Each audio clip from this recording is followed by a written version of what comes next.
Olá para vocês, eu sou a Renata Admiral. No programa de hoje vamos falar sobre um assunto que muitas pessoas já vivenciaram, a traição.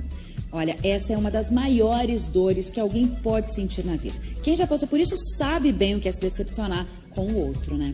E o Brasil, vocês não vão acreditar, é o segundo país com mais traidores do mundo, ficando atrás somente da Holanda, olha só. Mas quais será que são os motivos da traição? Para conversar comigo está aqui a cofundadora do Instituto do Casal, psicóloga e terapeuta de casais, Denise Miranda Figueiredo. Seja bem-vinda, Denise. Tudo bem com você? Tudo bem, Renata. Muito obrigada pelo convite para a gente falar desse tema tão importante, não é? Olha, eu tenho certeza, o tema é delicado, o pessoal fica um pouco assim, né? Poxa, a gente vai falar de traição, ou já sente aquela mágoa, ou já sente um medo, mas tenho certeza que o programa vai ser delicioso na sua companhia. Com certeza. Para começar, eu quero saber por que você enveredou por terapia de casais? Acho que é uma pergunta interessante, né? Eu era já psicóloga há algum tempo e comecei a receber no consultório muitos casais e muitas famílias. Então, o caminho me escolheu. Entendi. Não é? E aí comecei, então, a estudar, a me especializar, ampliar minha rede, enfim. E a ficar cada vez mais empolgada em entender as questões da conjugalidade. E uma das questões que mais acontecem aí ainda é a questão da infidelidade. Ainda os casais procuram muito consultório, não como para fazer uma terapia preventiva. Né? Quero aprender a me relacionar melhor. Isso ainda não é uma realidade. Sim. Né? Ainda a realidade dos casais que buscam a gente, que buscam o Instituto, é muito quando a casa caiu. Quando alguma coisa não está boa, quando é assim, ou a gente vai para uma terapia de casal, ou a gente vai para o advogado. Entendi. Então, vamos para a terapia de casal. Chega ali no limite, Quando né? chega no limite. Ainda a gente tem essa tendência, né, aqui. Mas o que eu venho percebendo, Renata, é que muitos casais vêm buscando esse recurso como uma possibilidade para se ajudarem e para tentarem aí reconstruir os seus casamentos. Não é? Porque eu sempre digo, não existe casamento fácil. Sim, qualquer relação, né? Com amigo, com filho, com familiar, tudo dentro da mesma casa fica complicado. Claro, então é importante que as pessoas tenham aí uma vontade, um desejo de reconstruir as suas relações, os seus relacionamentos e de se olhar, né? E de tentar mudar coisas que não estão legais, mudar, eu falo sempre, né, como se fosse uma grande casa e a gente às vezes tem que mudar os móveis de lugar. Sim. Né? E tem móveis que não estão funcionando mais, a gente troca de móvel e assim funciona nas relações, né? Nas nossas emoções, no jeito que a gente tem o nosso parceiro, a nossa parceira. E me diz uma coisa, bom, então você já respondeu a pergunta que eu já ia fazer, se exatamente era isso. O pessoal já vai no limite, quando não tem mais jeito. E quais são, não sei se tem justificativas, mas as maiores dificuldades que levaram este casal a ter esse momento de infidelidade? Eu sempre, quando um casal chega, e ainda mais com esta questão, eu sempre tento diferenciar com eles duas coisas. Infidelidade é uma coisa e deslealdade é outra. Explica pra gente. Isso. Infidelidade é quando existe uma terceira pessoa. Foi infiel porque teve uma terceira pessoa. Mas antes disso acontecer, provavelmente esse casal estava tendo comportamentos de deslealdade. Que é o quê? Segredos, mentiras, um distanciamento, não é? Que vai fazendo com que a pessoa fique desleal ao outro, nas pequenas coisas do dia a dia. Então começa na deslealdade ali no caminho. Isso. Então é importante a gente separar essas coisas, né, para os casais. Porque às vezes a pessoa vem buscar ajuda só por conta das deslealdades e não da infidelidade. Entendi. Então são duas coisas diferentes. E o que eu percebo também é que é um denominador comum entre os casais que geralmente existe um distanciamento. Então, um distanciamento pode levar a uma infidelidade. Toda pessoa que é infiel se sente distante do seu parceiro? Não. Entendi. Não é uma regra. Tá? Existem casais que vêm para terapia, que acontece uma infidelidade e que um deles diz, não sei, fui tomada de surpresa. Nosso casamento era ótimo, era maravilhoso, o que aconteceu? Né? Isso também acontece. Né? Não é a maioria dos casos que nos procuram. Geralmente, a maioria dos casos, a maior parte dos casos, o que a gente percebe é que já estavam vivendo um distanciamento, dificuldades nessa relação, e aí a infidelidade entra até, em alguns casos, como um pedido de ajuda. Entendi. Sabe assim? Ó, a gente chegou no nosso limite. Ou vai ou racha. Agora não tem mais o que perder nessa relação. Então, a gente tem que reconstruir essa relação de um outro jeito. Mas aí vamos falar desses casais que te procuram. Se eles procuram porque eles foram descobertos, e daí sim eles assumiram a infidelidade, ou daí foi circunstancial, ai, descobriu, não quero perder, tem aquela sensação de perda, não, mas eu te amo. A gente até meio terceiriza, então a gente estava ótimo, mas eu não sei o que aconteceu. Ou então eles são, eles falam a verdade, chegam ali um para o outro e falam assim, olha, aconteceu isso. O que você sente? Qual que é Cada história é uma história, cada casal vem com as suas histórias, suas narrativas, que a gente chama, né? Mas o que a gente ajuda, na verdade, quando um casal chega, a gente não vai ficar centrado na questão da infidelidade. Entendi. Como foi que descobriu, como foi que não descobriu? A gente vai resolver. A gente não vai ficar remoendo. Não. A gente quer entender como esse casal vai ficar a partir disso. Então, o que tem para ser resgatado, o que se perdeu no meio dessa história, se tem um desejo, uma motivação para reconstruir esse casamento das duas partes, não é? Porque a pessoa precisa estar muito a fim de reconstruir. Né? E eu sempre digo, os dois caminhos são difíceis. Se você ficar, reconstruir essa relação vai ser difícil, mas é possível. Se você for se separar, também é difícil, mas é uma escolha. Sim. Né? Os dois caminhos são difíceis. Claro. Então, a gente sempre traz a terapia como uma possibilidade para elucidar, para clarear e ajudar as pessoas envolvidas a fazerem a melhor decisão, a tomarem a melhor decisão naquele momento de vida daquela família, daquele casal. Porque às vezes tem filhos envolvidos, tem uma história de vida...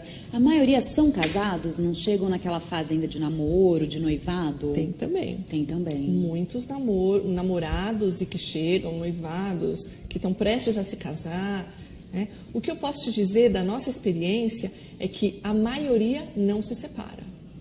Olha só, e a gente é daquelas que a primeira fala assim, se me trair, eu não volto. Separar. Isso. Exato. Né? Mas é muito mais profundo do que isso, né, a muito relação. mais. Não dá para ser tomada... É muito mais. Essa decisão. Por isso que é muito importante pedir ajuda nessa hora.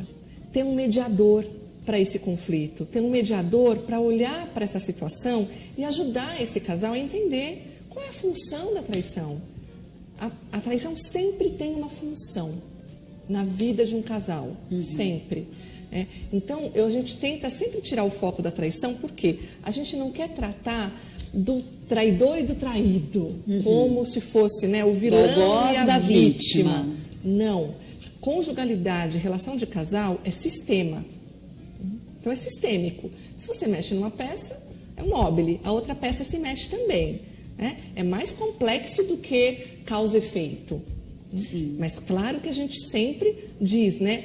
A gente precisa se responsabilizar pelos nossos atos. Claro. Os nossos atos têm consequências numa relação. Né? E isso precisa ser visto com cuidado, com carinho. E Denise, a gente ouve quando a gente é mais nova, não sei se vocês, mas eu ouvia muito isso, não sei se é meio que moda dos jovens, mas que os opostos se atraem, pega uma pessoa diferente de você, e acho que com o passar do tempo, a gente vai pensando que quanto mais você está oposta àquela pessoa, mais vocês se distraem. Quanto mais vocês estão disponíveis ali com os mesmos interesses, aí sim que casa. Que aquela coisa de viver sempre naquele fogo cruzado, naquele termina, não termina, isso não é tão emocionante durante a vida. Pode ser legal na adolescência, ali aquela coisa da paixão louca. Mas no dia a dia do casal, eles precisam ter mais afinidades, eles precisam ser mais parecidos, ou isso também independe? Eu acho que eu te diria que o mais importante é a relação que se estabelece com isso, com a individualidade e com a conjugalidade. Por quê? É claro que se eu tenho pontos mais convergentes com o meu parceiro, eu vou negociar menos. E possivelmente eu vou ter menos pontos de atrito, menos áreas de conflito. Não é? Mas eu acho que o legal é prestar atenção assim, é um casal que se respeita, Se é um casal que tem muitos pontos divergentes, mas sabem negociar esses pontos, Sim. conseguem Sabem negociar ceder, se isso, adaptar. a sua conjugalidade, a sua individualidade, ok. Eles estão bem, funcionando bem nesse padrão, né? E às vezes um casal que tem um monte de ponto igual, quando tem um que é diferente, vira aquela loucura. Um casal que não consegue perceber que são pessoas diferentes e que cabe o diferente numa relação. Pode ser um problema. Tá. Então, é mais importante a gente entender a relação que se estabelece com os pontos de convergência e com divergência. Eu já vi muito isso, casais assim, a gente nunca brigou, aí teve uma briga, separaram para sempre. Isso. Ou aqueles que brigam o tempo todo e de repente é um negocinho, aquele gole de água que tombou o copo, que eles falam chega. E daí você fala, mas isso não é motivo para terminar. Mas é porque vieram com aquelas pequenininhas coisas. Isso. Como resolver essas coisas do dia a dia? A toalha de banho em cima da mesa, a tampa do vaso. Porque o dia a dia, a rotina é maçante também, né? Falar todo dia a mesma coisa, é chato para quem cobra, é chato para quem é cobrado. Claro. Essa coisa do dia a dia, esse mimimi que a gente tem no dia a dia. Super importante isso que você está trazendo, porque isso é fonte é geradora de estresse e é geradora de distanciamento entre os casais. Parece uma bobagem, Sim. né? O sapato que está fora do lugar, a toalha em cima da cama, o jeito que o outro arruma as coisas ou deixa de arrumar. Sim. Né? Então, eu sempre digo que é uma coisa interessante. A gente, quando casa, Renata, né, tem muito a ideia de que vai casar e vai ser feliz para sempre. Como Culpa dos fosse... contos de fada. Total, né? Das novelas, enfim. Sim. Né? Eu sempre uso uma frase que eu gosto de dizer que casamento e boa relação é mais malhação do que inspiração. Então, você precisa malhar muito mais do que vir uma inspiração divina e tudo vai dar certo. Sim. Não é? Então, eu sempre digo, tem que ter a vontade que dê certo. E para isso, precisa trabalhar. Outra ideia, outro mito, né, que a gente recebe dos contos de fada é: eu vou casar para ser feliz. Sim. Esse é um outro mito, né? Ninguém casa para ser feliz. Seja feliz e case. Sim, né? Não seja esse fator determinante, né? Isso, não é? E seja feliz e vá para essa relação com o intuito também de querer ajudar o outro a ser melhor. Porque se você fizer isso, provavelmente você vai conseguir estar mais flexível para negociar a toalha em cima da cama. Né? A toalha ficou em cima da cama, eu pego a toalha e coloco no banheiro. Sim. Tudo bem, ele é melhor em outras coisas ou ela é melhor em outras coisas. Né? Então, não querer que o outro fique bom naquilo que você faz bem. Sim. São pessoas diferentes e vocês vão ter competências e habilidades nessa relação para lidar com essa relação de um jeito diferente. E a gente vai ter que olhar o todo, porque é uma coisa, quando você promete ali o para sempre, né, essa coisa do casamento para sempre, você está pensando em envelhecer com aquela pessoa. Então, na amizade que vocês têm, no companheirismo, como que é a noite com a pipoca também é legal, a noite do filme, a noite de ficar em casa, ou a noite de sair com os amigos, como que ele também lida com seus amigos, com a família. A gente tem que olhar todo, né, da pessoa. Claro, Renata, super bem colocado, né? É um parceiro, uma parceira para a vida, não é? Então, como é que funciona essa dupla? Não é? E também o mito de que o casamento tem que ser sempre perfeito. O casamento passa por fases. Né? Às vezes, fases mais difíceis, mas um casal que consegue superar as fases difíceis dessa relação, eles também se fortalecem para as próximas etapas. Sim. Não é? E a gente sempre diz também, uma coisa que a gente fala muito com os nossos casais lá do Instituto do Casal os casais precisam aprender a se recasarem. O que é isso? Né? Como assim como se que a gente recasar? faz isso?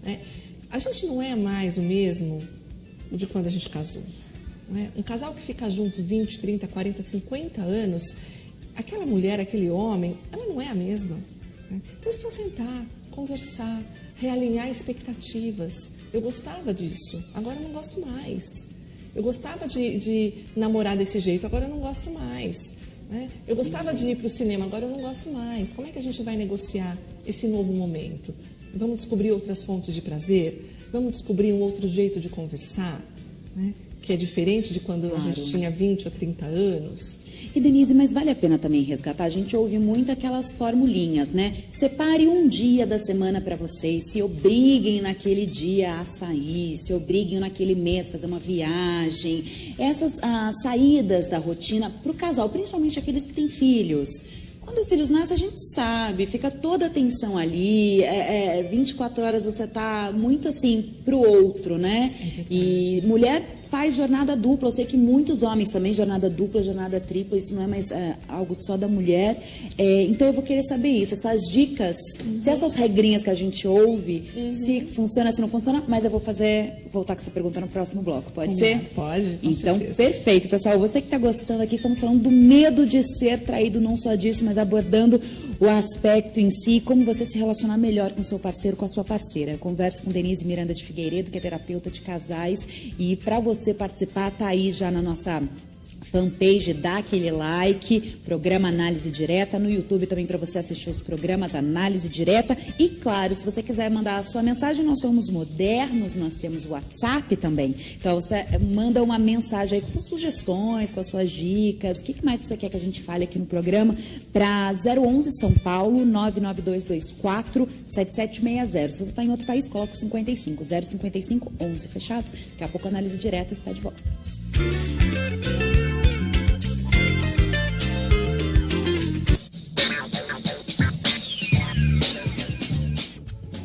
Olá, a Análise Direta está de volta. O medo de ser traído, assunto, né, que às vezes dói, machuca, mas é necessário a gente falar quais são os problemas aí que os casais estão passando ultimamente. Eu recebo aqui Denise Miranda de Figueiredo, ela é terapeuta de casais.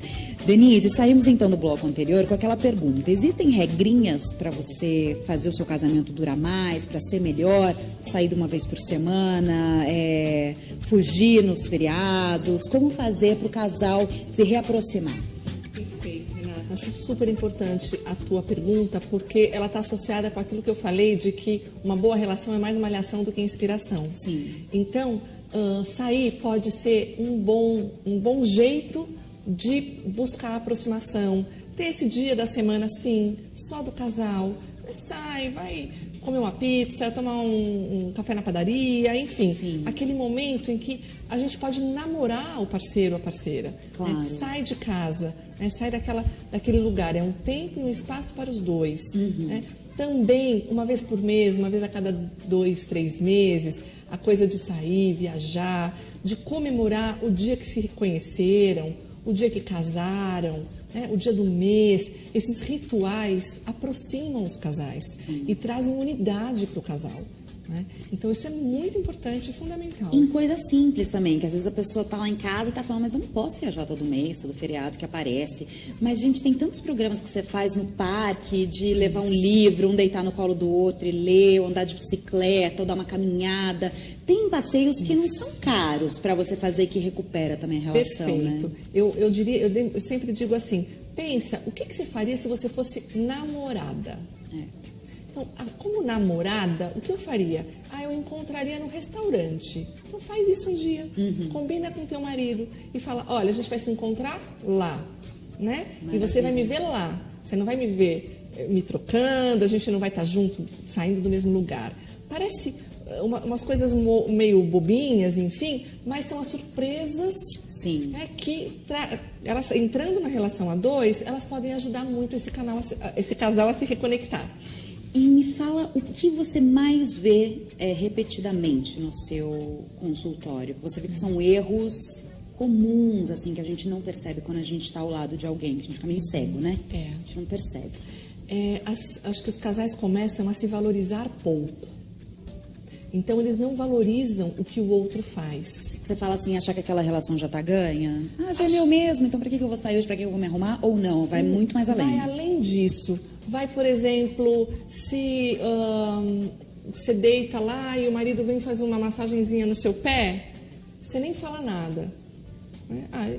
Ele fez, mas tá bom. Né? Okay. Se ele foi lá e escolheu o filme que é de romance, e ele gosta de filmes de ação, você nem agradeceu, você nem se deu conta de que ele fez isso por você. Sim. Isso é mais comum. Então, atenção para os detalhes. O outro faz coisa por nós. Então, eu sempre ajudo os casais, eu digo assim, fala que você está fazendo por ela, ou fala que você está fazendo por ele. Porque o outro não está percebendo na rotina do dia. Aí não vira aquela coisa, você está me cobrando, você está jogando na cara o que você faz para mim. Então, de que jeito você vai colocar? Porque aí vem uma Sim. outra questão. Os casais deixam, e essa é uma questão muito difícil nos casamentos de longa duração, começam a não ser acolhedores com o outro. Não acolhe o que o outro tem. Não tem paciência com o que o outro tem para te dizer. Para dizer. Então, já sei o que ele vai falar, eu já entendo, já conheço, já sei o que ela vai falar. Né? Não consegue perceber que o outro está mudando. A cada dia ela acorda de um jeito diferente, ele acorda de um jeito diferente. E a frase que a gente ouve muito, a gente tem incompatibilidade de gênios. Isso é um outro Ou incompatibilidade de agenda, agora é moderno falar incompatibilidade de agenda também, né? Então, incompatibilidade de gênios pode significar uma montanha de coisas. Né? Então, para cada casal pode significar uma coisa. A incompatibilidade de gênios pode ser: somos tão diferentes que não cabemos mais na mesma casa. Né? Gosta de sair, ele gosta de ficar em casa. Eu durmo de manhã e ele dorme tal hora. A minha vida é diurna e a dele é noturna. Eu crio os meus filhos com mais regras e ele cria os nossos filhos com mais liberdade. Entendi. Significa tanta coisa. Então, eu diria que a primeira pergunta é: o que significa incompatibilidade de gênios para este casal? E se já vier essa ideia, antes de fazer qualquer coisa, é super válido você procurar uma terapia de casal. Super antes válido. de deixar a coisa de gringolar. Assim. Super válido. E eu sempre digo, vai como prevenção, para olhar a tua relação, né? Para saber, bom, peraí, eu tenho esta relação, como eu posso ser melhor nessa relação? Não é? Temos uma incompatibilidade de gênero? Todo mundo tem, na verdade. Se a gente parar para prestar atenção, quando você casa, você chega lá, né? Abre a tua mochila e você começa a tirar um monte de coisa. E você fala: nossa, mas você trouxe isso, mas você é desse jeito, mas a sua mãe... Né? Exato. Então, já tem histórias ali que são muito diferentes. E essas histórias vão ter que ser negociadas. Onde passar o Natal, onde passar o Ano Novo, você olha para fulana, você engordou, você, enfim, ficou velho. Tantas coisas vão ter que ser negociadas numa relação de longa duração, não é? Então, ser amorosa ou amoroso com o outro. A gente está falando, a gente não está falando do medo, né, de ser traído. Vamos cutucar a ferida, sim. A questão mesmo da traição. A gente está aprendendo aqui também a se relacionar melhor, a olhar para o outro, que são coisas que, quando a gente ouve, né, Denise, são óbvias. Mas tem que parar e pensar: mas será que eu estou fazendo isso pela minha relação? E parar para pensar, você tem que se vigiar todos os dias para ver se você está fazendo isso pela sua relação, né? Vou te dar um exemplo. Por exemplo, uma vez me contaram uma situação. A pessoa chegou em casa 10 horas da noite, já faz muito tempo, isso na época que ainda a gente tinha os DVDs lá para entregar nas locadoras, sei lá o quê. Sim. E o marido virou e falou assim: vamos comigo? E ela, morta de cansaço, respirou fundo e ela pensou: se eu fosse namorada, eu iria? Iria, então eu vou. Mas o primeiro impulso seria: ai não, amor, vai lá, tô cansada. É um detalhe. E aí ela contando que ela foi, tirou o sapato de salto, colocou o chinelinho, falou: eu vou com você. Então ela fez algo porque ela conseguiu resgatar na memória o que ela faria se ela fosse namorada. Sim. A companhia, para se colocar no outro lugar, né? Às vezes o outro quer uma companhia exatamente porque ele também está cansado, ele quer uma força ali do lado, né? E é um momento que os dois podem ir juntos, caminhando pelo bairro, conversando sobre o dia. Pronto, conectou. Agora, se eu pensar só no meu cansaço, eu não vou. E aí eu perco a chance de estar com o outro. E você não se relaciona, né? Isso. E as pessoas têm muito... Pode falar, desculpa. E aí você ia entrar eu não quero tirar você do foco da questão da traição. Eu ia perguntar exatamente isso. As pessoas têm muito medo. É um dos maiores medos do ser humano, é ser traído. Por incrível que pareça, no Instituto do Casal a gente fez uma pesquisa. E uma das perguntas na pesquisa, a gente entrevistou 510 pessoas. E uma das perguntas era essa. E o medo da traição apareceu em terceiro lugar. Tá. O primeiro, medo de ficar viúva. Tá. Medo de alguém da família adoecer. Em terceiro lugar, o medo de ser traído ou traída. Então, é relevante. Claro. Né? É um medo alto. vem logo depois de ficar viúvo ou perder alguém, né? enfim, né? Então é algo que a gente precisa Vem antes até o medo de ficar doente, né? De você ficar mal, você ainda pensa nessa no dor outro, a doença emocional, né? Então a gente levantou como é que é isso para as pessoas e para os casais, né? Mas o que eu tenho feito de verdade, né, para conseguir não deixar esse espaço tomar conta, né? Me aproximar do outro. Acho que isso é importante. Lembra que você falou do sair, né? Tem que sair, marcar. Às vezes, um dos textos nossos lá do Instituto, que a gente até publicou, é marcar para fazer sexo. Mas aí não fica naquela obrigação, naquela expectativa? Pode ser. Aí, hoje vou ter que fazer. Pode ser, mas é uma coisa aqui, ó. Quando a gente namora, você não marca? Você não se prepara? Sim, Quando você namora e tem uma vida sexual no namoro, né? Alguns namorados não têm, mas os que têm, né? Você se prepara para namorar. Você fala, hoje eu vou me preparar para namorar. Então você coloca na agenda. Sim. Né? Por que a gente não faz isso quando é casado? Hoje eu vou me preparar para namorar, vou colocar uma roupa bonita, eu vou me preparar para o outro. Sim. Né? Então, isso é o preparo, isso é o pôr na agenda. Sim. Porque senão a gente começa a não ter espaço para a relação. Casais que começam a perceber que o casal não tem espaço mais, eles foram tomado conta, né? Pela rotina, pelos filhos, pelo trabalho, pela falta de dinheiro, ou por ganhar dinheiro, ou pelo desemprego, ou pela doença da mãe, do sogro, todas essas coisas que fazem parte da vida. Sim. Né? Esse casal, ele morre. Né? Ele morre. Né? Então, ele tem que ter espaço para ele. E qual que é tem um índice? Quem trai mais? Homem, mulher? Mulher adora apontar, homem também fala que não são só eles que traem, eles também são traídos. As pesquisas mostram ainda que os homens traem mais. Mas esse é um dado que pode ser questionado. Por quê? É o dado que a gente tem do que chegou até lá, do que foi pontuado, mas nem todo mundo que trai diz que trai. As infidelidades masculinas, elas são mais descobertas do que as infidelidades femininas. As mulheres têm a tendência a manter as infidelidades como um segredo por muito mais tempo do que os homens. E você acha que o homem tem mais facilidade de falar sobre isso? Que trai? Ou que... Eu acho que eles têm mais dificuldade de manter segredo sobre isso. Tá. Não facilidade em falar. Deu para entender a diferença? Deu sim. E você acha que dói igual? Ou os homens têm mais dificuldade de falar de assumirem que foram traídos do que uma mulher de assumir? Tem aquela brincadeirinha que fala, basta estar vivo para você ter sido traído, né? É o que eu falo, eu não sei. Se fizeram, ó. Parabéns, gente. Mas eu digo assim, eu não fiquei sabendo, mas eu também não ponho a minha mão no fogo por ninguém. Eu acho que o mais importante é prestar atenção no outro, não é? E se isso acontecer, se aconteceu na sua casa, se aconteceu com você, né? Não tome nenhuma atitude precipitada. Para, respira, presta atenção. Isso aconteceu com outras pessoas. É possível se reconstruir casamentos a partir disso, sim. Né? Se isso for algo que depois de um tempo pensado e conversado, se os dois acharem que existe uma possibilidade para esse casal. Mas, Denise, a gente tem um ponto assim... Eu tô fazendo aquela namorada chata, ficar apontando, e a Denise quer só conciliar, vamos pensar, vamos entender. Mas assim, porque quando ocorre isso, você tá ali, casado, você leva um monte de gente com você, com essa informação, querendo ou não. Você vai desabafar com a sua família, com a sua mãe, com seu pai, seu filho vai ficar sabendo sem querer, ali.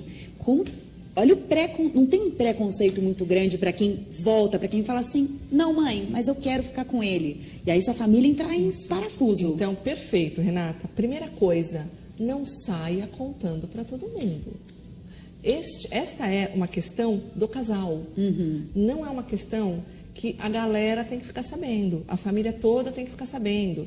Né? Escolha para quem você vai contar. Né? Para uma amiga, uma confidente, alguém que vai acolher a tua decisão a partir daquilo, independente de qual decisão vai ser, porque a tendência é essa mesma. Né? Fui traída, virou barraco. Sim. E aí vira domínio público. Aí todo mundo quer dar uma opinião, fica né? Sabendo. Isso. Não é um assunto de domínio público, é um assunto de domínio privado do casal. E tem muito isso, né? Daí você reclama com alguém, mas aí você volta com seu namorado, com seu marido, aí aquela outra pessoa fica de cara feia para o seu cônjuge. É isso mesmo. E você tá lá super felizinha, tentando aí administrar. Não fica mais chateado com ele, eu também não tô. E aí você gera um conflito ali dentro da sua família, com os amigos. Isso. Aí gera um afastamento que pode ser difícil a retomada. Entendi. Né? Porque a parte boa volta para a mulher ou para o homem que foi traído, mas não volta para sogra, o sogro, o irmão, enfim, as outras pessoas envolvidas.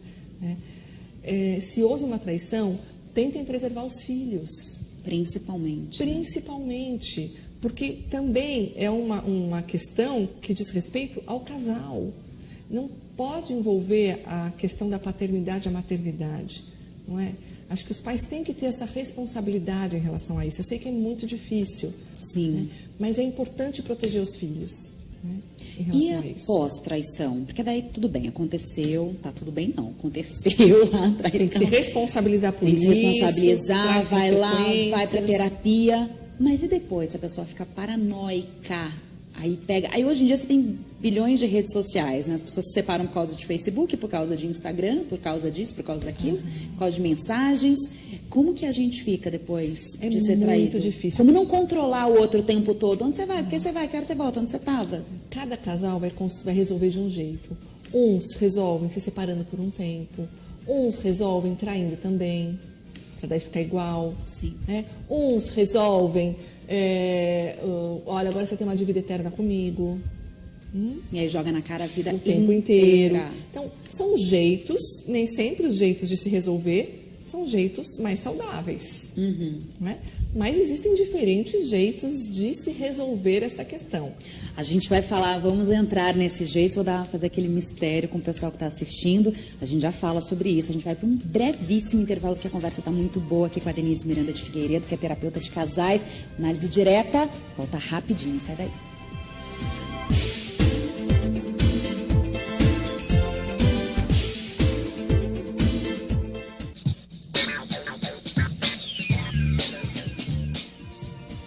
Análise direta, conversa com Denise Miranda de Figueiredo, que é terapeuta de casais. A gente está falando sobre o medo de ser traído, né? E como que a gente faz para resolver essas situações. Denise, então nós estávamos falando sobre essa questão de como que as pessoas se comportam depois da traição, né?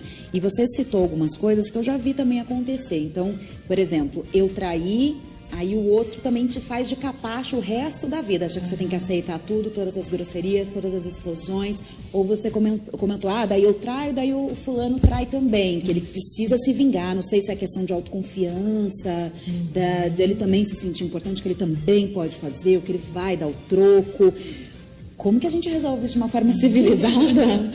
Para esquecer, para perdoar de vez, já que decidiu ficar junto. Isso aqui é importante, não é? A decisão, tem que ser uma decisão. Eu vou perdoar, porque perdão numa relação, né, é decisão. Não é? Eu perdoo você, eu não vou esquecer. Não é que ninguém vai esquecer que foi traído. Né? As pessoas vão lembrar que foram traídas, mas eu sempre digo que é uma lembrança sem dor. Para isso precisa um tempo, precisa reconstruir essa relação, precisa reconquistar o parceiro ou a parceira, não é?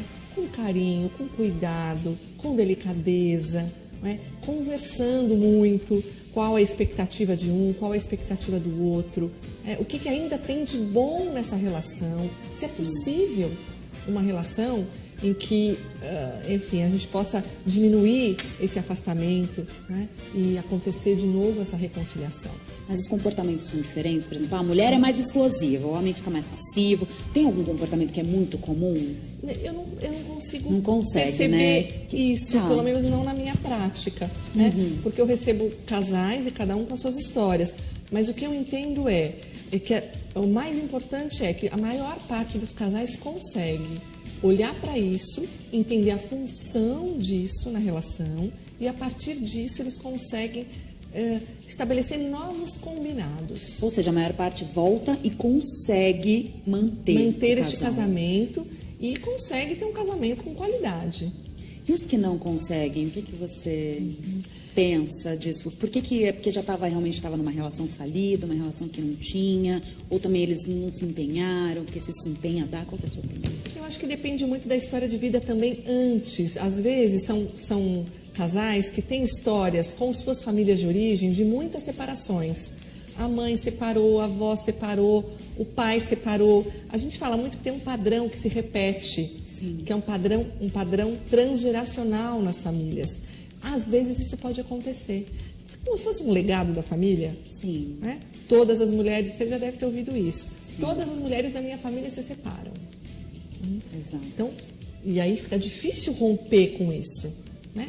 Claro que com terapia, com ajuda, a gente pode contribuir para que a pessoa tenha uma compreensão sobre aquilo, né? Vamos fazer uma história nova, uma história diferente, e você vai continuar sendo leal a essas mulheres da família de um outro jeito. Não pelo ruim, mas pelo bom, né? Mas isso é um processo que requer aí autoconhecimento. Eu digo sempre, aconteceu isso, para, respira e vai se perceber. Não coloca a culpa toda no outro. Aproveita essa situação tão doída na tua vida para rever o teu padrão, o teu comportamento. Sim. Né? Se você for a pessoa que está sendo traída. E se você for a pessoa que está traindo, também. Reveja isso. É um padrão que está se repetindo? O seu pai ou a sua mãe foi assim? Né? Sim. Pode acontecer. Às vezes é inconsciente, né? E isso é um padrão que se repete. Poxa, eu estou fazendo igual. Eu não parei para pensar. Né? Então, cada casal vai resolver de um jeito. Mas o denominador comum para conseguir resolver, entender a função daquele evento na vida do casal. Ah, entendi, a função foi essa. Então tá. A partir disto, o que a gente faz? O que tem de melhor nesse casamento? Se ficar centrado na traição, quem foi, como foi, de que jeito foi, quantas vezes foi, não vão ficar juntos, eles vão se separar. Entendi. E eu quero retomar essa questão que a gente estava falando da falta de tempo, né, para o outro. Porque é o que você falou. Ah, tem alguém doente, estou cuidando de alguém, estou trabalhando, saí tarde, aí tenho filho, aí passou na mãe, aí tinha faxina para fazer, eu tinha banco para resolver contas. Em que momento que a gente se perde assim do outro, sendo que a gente tem muito tempo para ficar no celular, nas redes sociais, no YouTube? Como que a gente faz isso? Renata, tão importante a tua reflexão aqui, porque a gente tem falado muito sobre isso. O uso do celular, das redes, da internet, mas principalmente do celular. O celular ele entra hoje em dia na vida dos casais como um terceiro elemento. Às vezes as pessoas sentem os mesmos sentimentos de deslealdade, né, pelo uso do celular. Então assim, eu estou com você, é o nosso tempo e você está aqui. Então pode impactar no outro, de que jeito? Você não gosta mais de mim. Você não está afim de ficar comigo, né? Você está fazendo outra coisa. Você está fazendo outra coisa, você não tem mais interesse em mim. Eu estou me sentindo mal amada, mal querida, mal desejada. Né? Você está colocando no feminino. Homem também se sente assim mal por causa amado, da tecnologia? Tá, sim. Tá bom. Sim. É uma coisa que os dois sentem. Os dois. Senão a gente parece que só homem que usa tecnologia horrores. Não, já vi casais que eles sentam e ficam os dois assim. Só nesse movimento. Perfeito. Os dois. Não é uma questão de gênero. Né? Tanto homem quanto mulher. Né? Homens e mulheres. Então, acho que é super importante isso. Estabelecer limites para esse uso do celular. Nós vamos jantar hoje, então o celular vai ficar virado. Não parece uma coisa de mãe? Aquela coisa, celular na mesa não. Será que muitas pessoas não se sentem assim? Pô, você não é minha mãe, eu faço o que eu quiser, eu pego o celular que eu quiser, sou uma pessoa livre, sei lá, qualquer coisa. É verdade, mas quando a gente casa, a gente deixa de ser livre. É uma escolha, né? É uma escolha. Por quê? Porque a tua ação vai impactar diretamente na vida do outro. Então, é legal sim, se o celular está fazendo mal naquele momento, não é não usar mais o celular nunca mais, não é isso. Sim. Mas a gente pode fazer uns combinados. A gente pode, por exemplo, uma vez por semana sair para jantar e na hora do nosso jantar, não olhar o celular. que eu acho tão complicado quando você tem que estabelecer isso num parte do outro, que é uma coisa, acho que tão óbvia. Sempre precisa estabelecer. O óbvio precisa ser dito. Sempre. Que a gente fala, não vou falar, isso é muito óbvio. Ele devia saber disso. A gente sempre daí delega, né? A gente terceiriza, ele devia saber, não é comigo. Esse também é um mito. É um mito que a gente precisa trabalhar e precisa ser quebrado. Eu não vou falar, ele tem que saber. Ele precisa, ou ela precisa saber. Ela precisa saber disso. Não sabe. Por quê? Porque as pessoas têm cabeças diferentes. Elas pensam coisas diferentes. Elas têm perspectivas de vida diferentes. Sim. Elas têm uma lente em relação à vida diferente. Né? Mesmo morando na mesma casa, mesmo tendo filhos. Né? Então, você precisa falar. Fale dos seus desejos, fale das suas vontades. Fale as coisas que para você são coisas inegociáveis. Porque tem coisas numa relação que são negociáveis. Outras são inegociáveis. Não é? Certo. Então, eu consigo negociar o celular. Tudo bem, fica aqui que a gente janta. Mas eu não consigo negociar que você continue tendo um amante. Isso é inegociável, por exemplo. Sim. Então, também é legal conversar essas coisas. Né? Então, conversar. Aí eu vou falar, eu também sei que não tem gênero, vou só dar um exemplo bem... homem que fica falando que mulher só quer discutir a relação, só quer TDR, quer falar sobre tudo. Falar então sobre gosta, o que não gosta, o que vai fazer, o que não vai fazer, quer fazer planos, não sei o que lá. E se as outras pessoas do outro lado, seja homem ou mulher, não estão tão afim desse papo? E isso soa como cobrança. É muito da parte de quem está falando de como se colocar. Ou se isso também é muito, vou ter que pisar em ovos o tempo todo com a outra pessoa que não está afim de conversar. Por que as pessoas fogem da conversa, seja homem ou seja mulher, seja para resolver uma coisa simples, seja para dar um apoio, seja para ficar junto, fogem dessa conversa do dia a dia também? Porque talvez não seja algo fácil para se fazer, porque eu vou me expor, eu vou falar de coisas que não estão claras para mim, né? Eu vou entrar talvez em questões delicadas e vai trazer um certo desconforto. As pessoas não querem ficar desconfortáveis, claro, não é?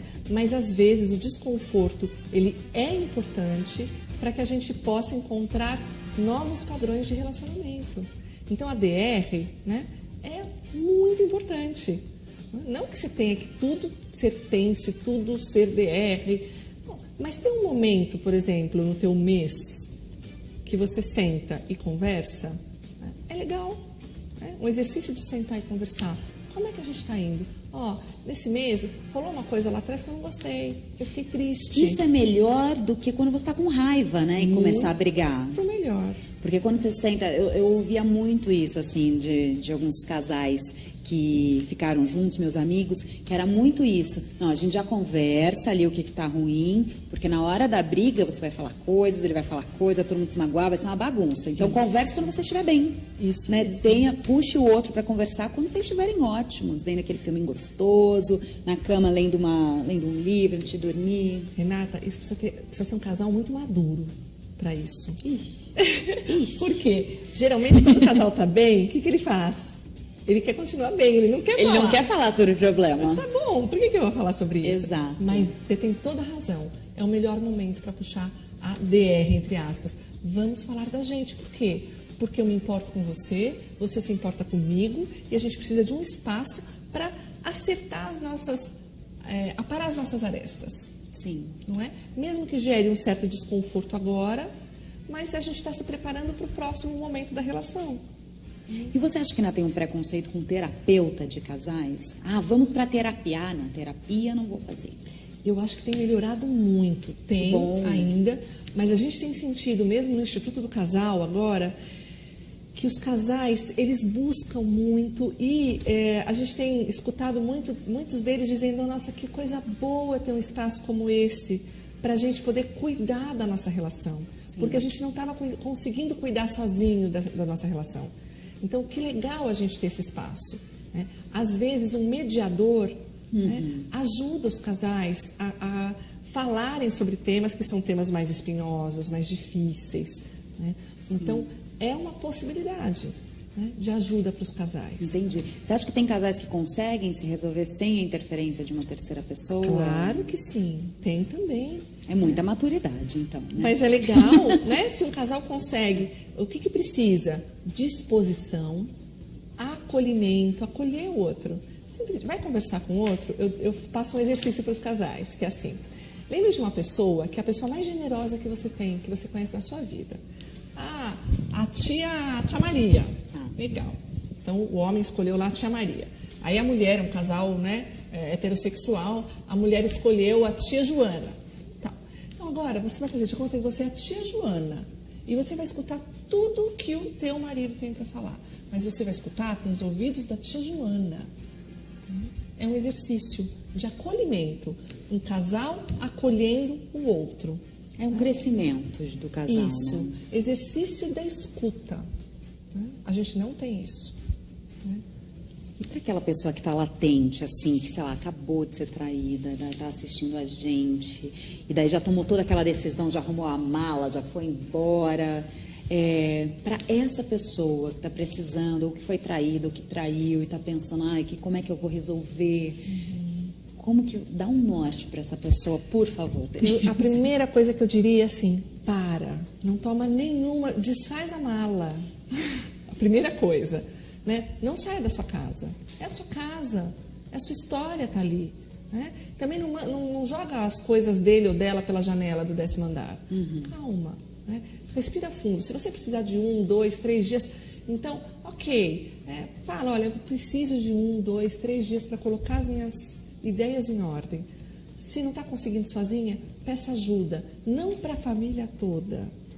Estabelece um vínculo com uma pessoa da tua confiança para conversar. Né? E assim, a partir disto, né, coloque seus sentimentos em ordem. Né? Se distancie um pouco disso, para que daí você possa tomar a melhor decisão. Perfeito. Para quem quer saber um pouquinho mais do Instituto do Casal, como é que a gente faz para entrar em contato contigo? Olha, a gente tem um site, tem uma página no Face. Toda semana a gente está postando lá artigos relacionados à conjugalidade para ajudar os casais a pensarem sobre os seus casamentos, as suas relações. institutodocasal.com.br. E na página do Face, Instituto do Casal. Instituto do Casal. Fácil de achar? Fácil de achar. Tranquilamente. Fácil de achar. Perfeito. E a gente está lá à disposição, se alguém precisar, enfim, em algum momento, conversar com a gente. Renata, legal, uma coisa que eu não falei. Pode falar. A gente construiu no Instituto um jogo para ajudar os casais a conversarem sozinhos. Chama Puxa Conversa Casal. É uma caixinha com 100 perguntas para ajudar os casais a falarem sobre temas variados. Desde afeto, desejo, sexo, expectativa de vida, projetos, enfim. Vale a pena. Se você colocar, puxa, uma conversa completa, essas 100 perguntas. Adorei. Tá. Fiquei curiosa. É bem legal. É um jeito divertido de fazer. Vai num restaurante, vai abrir um vinho, conversar sobre a relação. Conversa de um jeito divertido. Vou puxar uma perguntinha aqui, despretensiosamente, e aí conversar sobre a relação.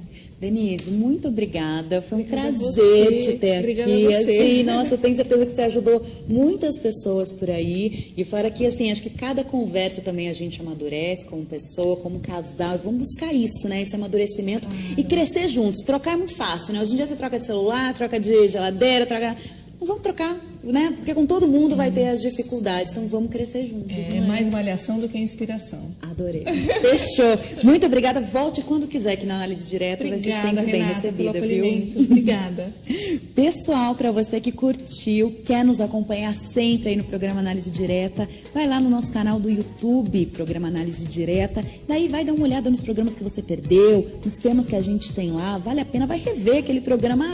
A Denise falou uma coisa importante, vou lá, vou assistir de novo, tô precisando daquela dica ali. Então, entra lá no nosso canal do YouTube, na fanpage curta, dê aquele like, Programa Análise Direta. E claro, se precisar, também pode usar o nosso WhatsApp, que é o 011 São Paulo, 992247760. Se você está em outro país, só colocar o 55 na frente, tá? 05511. Hoje a gente fica por aqui, foi uma conversa deliciosa. Eu vejo vocês no próximo programa. Um beijo.